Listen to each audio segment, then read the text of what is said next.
السلام علیکم، میرا نام حمزہ عمران ہے اور اس کورس میں آپ کو خوش آمدید کہتا ہوں۔ اس کورس کو میں اردو میں پڑھانے کی کوشش کروں گا، پر کورس کو سٹارٹ کرنے سے پہلے میں یہ بات مینشن کرنا چاہتا ہوں کہ میری خود کی اردو اتنی اچھی نہیں ہے، لہٰذا اگر کہیں میرے تلفظ میں کچھ غلطی ہو یا انگریزی کا زیادہ استعمال ہو جو کہ ویورز کے لیے مشکل ہو تو آپ مجھے پلیز اپنی فیڈ بیک دیں۔ تو چلیے کورس کے کانٹینٹس کی طرف چلتے ہیں۔ سب سے پہلے ہم دیکھ رہے ہوں گے کہ کمپائلڈ اور انٹرپریٹڈ لینگویجز میں کیا فرق ہے۔ تو کمپائلڈ لینگویجز جیسے کہ C++ اور ایک انٹرپریٹڈ لینگویج جیسے کہ پائتھون، ان کے اندر بنیادی فرق سب سے پہلے ہم سمجھنے کی کوشش کریں گے۔ اس کے بعد ہم ارتھمیٹک ایکسپریشنز اور ویریبلز کا ذکر کریں گے۔ ویریبلز میں ہم دیکھ رہے ہوں گے کہ پائتھون میں کیسے ویریبلز کی ٹائپ ڈکلیئر کی جا سکتی ہے، کیا کیا ریسٹرکشنز ہیں ویریبلز کے نام رکھنے پر ایکسیٹرا۔ اس کے بعد ہم بیسک آپریشنز جیسے کہ plus, minus, division, float etcetera دیکھ رہے ہوں گے۔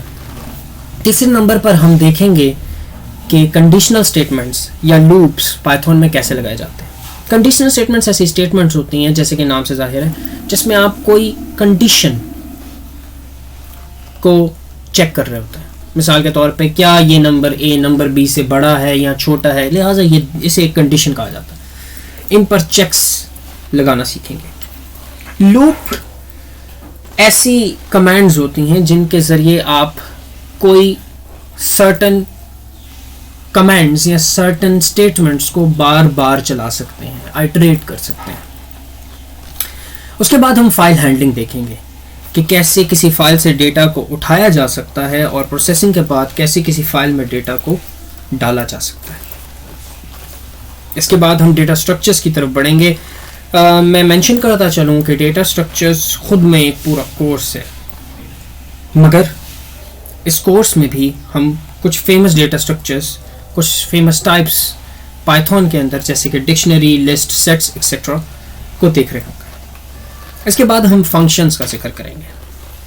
تو فنکشنز میں فنکشنز دراصل کوڈ کا ایک چھوٹا سا چنک ہوتا ہے، وہ پارٹ آف دا کوڈ، وہ پارٹ کوڈ کا جس میں آپ کوئی خاص مخصوص کام بار بار کر رہے ہوں، اس چیز کو فنکشن کہا جاتا ہے۔ اور اس کی خاصیت یہ ہے کہ آپ فنکشنز، وہ کوڈ جو کہ بار بار آپ نے کام بار بار کرنا ہو اپنے کوڈ میں، وہ آپ فنکشن کے اندر ڈال سکتے ہیں، لہٰذا آپ کو ایک ہی کوڈ بار بار لکھنے کی ضرورت نہیں، آپ کا کوڈ سائز چھوٹا ہو جائے گا۔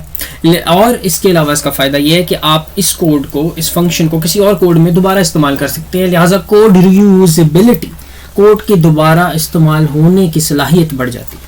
ایکسیپشن ہینڈلنگ کی طرف اس کے بعد جایا جائے گا۔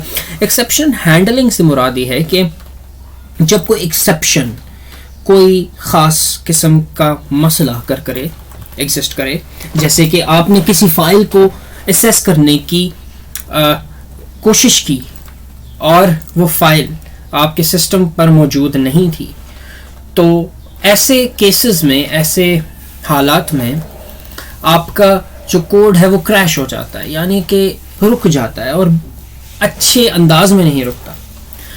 تو اس طرح کے سیناریوز میں آپ کوشش کرتے ہیں کہ کوڈ کو سفسٹیکیٹڈلی، مناسب انداز میں اینڈ کریں۔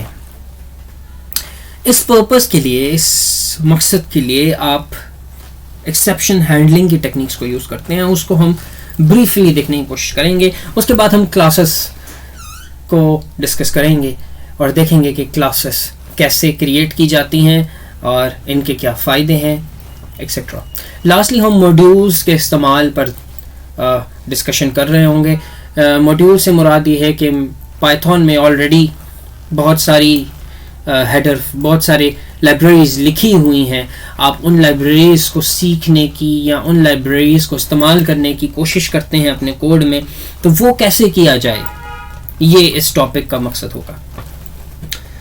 اب تک کے لیے اتنا ہی، اگلی ویڈیو میں ملتے ہیں جس میں ہم کمپائلڈ اور انٹرپریٹڈ لینگویجز کا ڈفرینس کنسیڈر کر رہے ہوں گے۔